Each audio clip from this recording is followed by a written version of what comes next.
कार्यक्रम में कांग्रेस कमेटी की प्रवक्ता, उसके बाद हमारे पास एक्सपर्ट धर्माचार्य महोदय लोग हैं, इनसे विस्तार से चर्चा करेंगे।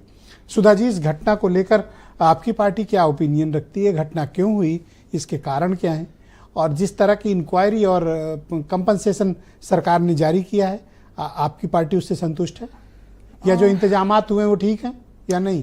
ब्रजेश जी, कुछ कहूंगी, फिर मैं एक आपको ऑडियो सुनाऊंगी जो ऑथेंटिक हो तभी सुनाइए, नहीं तो प्लीज मत सुनाइए। पुलिस अधिकारी का सुनाऊंगी। मैं चाहती हूँ आप अपनी बात करें, किसी और का बयान ना सुनाएं। नहीं, बयान वो अधिकारी का है जो उन्होंने कहा ना कि किस कारण से हुआ।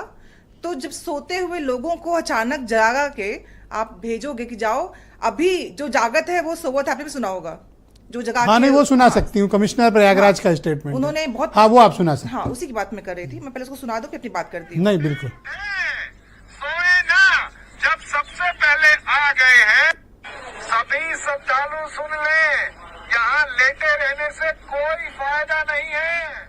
तो इसमें क्या गलत है? हाँ, लेटे रहने से फायदा नहीं है। जो जनता इंतजार कर रही है ब्रह्म मुहूर्त का, उसको अभी भाई ने कहा भीड़ में संत नहीं जाएंगे। इस दुनिया में, इस देश में दो तरह के, पहले लोग थे अच्छे और बुरे, अब भारत में दो तरह के लोग हो गए हैं। एक हो गई है भीड़, जो हम लोग हैं आम जन, और एक वीआईपीज। तो जब व्यवस्थाएं हुई हैं वीआईपी के लिए हुई हैं। आप देखिए, योगी जी नहाने गए, अमित शाह जी गए, जब जितने लोग जा रहे हैं उनके पीछे आपने ब्लैक ड्रेस में लोगों को देखा होगा, उन पे तो खरोंच तक नहीं आई। जरा बताइए कौन सा अधिकारी, कौन सा नेता, कौन से वीआईपीज उसमें कुचले गए? वो जनता जो खुले आसमान के नीचे बैठी हुई थी, जिनके घरों के लोग उस डुबकी में, जिससे उनके परिवार के लिए, उनके आस्था को फलीभूत करने के लिए वो गए थे, कुछ अपने जो उनके मन में रहा होगा कि पूरी हमारी इच्छाएं मैडम बहुत वो गांव चले गरीब के गए। लोग होते नहीं, हैं। मैं बताती हूँ, मैंने कहा ना, सरकार से उन्हें कुछ नहीं चाहिए होता है। मैं भी गांव की हूँ, मैंने देखा है वो गठरी सर पे रहते हुए, और सुबह से ब्रजेश जी आप विश्वास नहीं करेंगे, 4-5 लोगों के फोन के बाद मैं उनकी हेल्प नहीं कर पाई, क्योंकि इसको सुनने वाला नहीं है कि कहाँ किससे बात करनी है। और जो मारे गए हैं, अभी उन्होंने कहा कि न्यायिक जांच होगी।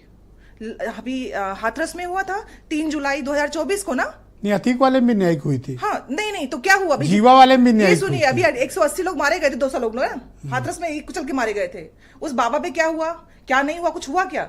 इस देश में मारे जाते हैं लोग, आमजन लोग। 54 का भी जिक्र कर, अब मैं कर लूंगी 54 का। एक भी मृत्यु, पंडित जवाहरलाल नेहरू पंडित जवाहरलाल यात्रा का भी आप सबर कर, पहला राउंड है प्लीज, यही है इस प्लीज। देश में संवेदनहीनता, कर इस लीजिए कदर ना, पहला राउंड है, आप इतना सब्र करें। 54 नहीं करेंगे। देखिए, 54 में डिबेट का डिसिप्लिन न तोड़ें, 1000 लोग डिसिप्लिन न तोड़ें जवाहरलाल प्लीज। नेहरू जी गए, आप डिसिप्लिन न तोड़ें, डिसिप्लिन न तोड़ें, बोले वो भी जिक्र कर। 20 सेकंड 2025 चल रहा है, आप नोट कर लो अपनी बारी में। 2025 चल रहा है, उसके बाद प्रधानमंत्री चुनावी रैली में संवेदना व्यक्त कर रहे हैं। वाह, क्या देश के प्रधानमंत्री और हैं। योगी जी जो भावुक हुए, भावुक हुए, मैं बताऊं, भावुक नहीं।